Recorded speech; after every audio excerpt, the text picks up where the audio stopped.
అమ్మా మీ పేరమ్మా? మొత్తం ముత్యాలా? వ్యవసాయ భూమి ఉందా? భూమి అంతా ఉంది మోతాదుగా ఉందా? రైతు బంధు పడ్డదా?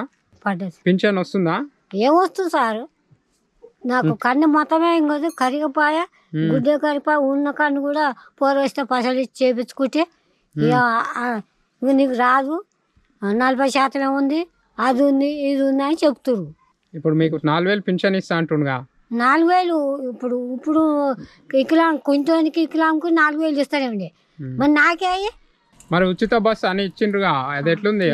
బస్సు వేస్ట్, నౌకర్దారులు అది ఇది వాళ్ళకు రోజు పోతే వాళ్ళకి అవసరం, మాకేం అవసరం అయ్యా? 6 నెలలకు ఒకనాడు, ఏడాదికి ఒకనాడు పోతే వాళ్ళకి మాకేం అవసరం? దాన్ని ఓడేయమన్నాడు ఆయన.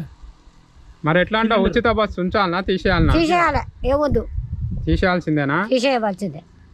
మరి సిలిండర్ ఇస్తా అన్నాడు 500కి, అది మంచిగా ఉందా? మరి అది బాగానే ఉంది, ఇవ్వాలి. మరి పింఛన్లు 2500 ఇస్తా అన్నారు ఆడోళ్ళకి 18 ఏళ్ళు దాటితే, అది ఎట్లుంది మరి పథకం? ఇంతమందికి ఇచ్చి గొర్రెయ్యాను ఆయన. మరి కోమటిరెడ్డి మంత్రి అయ్యిండుగా, ఇంకేమైనా గ్రామాన్ని డెవలప్ చేస్తాను హామీలు ఇచ్చిండా మీకు? ఏం చేసిండు నాకేం తెలియదు. ఇంతకుముందు అయినప్పుడు ఏమైనా చేసిండా గ్రామంలో? రోడ్లు కానీ ఏమైనా? మీ ఊర్లో రోడ్లు మంచిగా ఉన్నాయా? ఉన్న కాడికి ఉన్నాయి, అప్పుడు పోసిన వాళ్ళు పోసారు, ఇంకా ఉన్నాయి.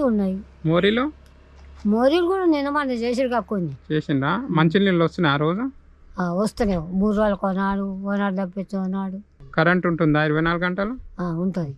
ఉంటుందా? ఊర్లో బడి నడుస్తుందా మంచిగా? నడుస్తుంది. అన్నం పెడుతున్నా పిల్లలకి? పెడతారు కానీ ఊళ్ళో బడి ఉంది, బాలబడి, ఒక్క పిల్ల ఉంటలేదట అందులో.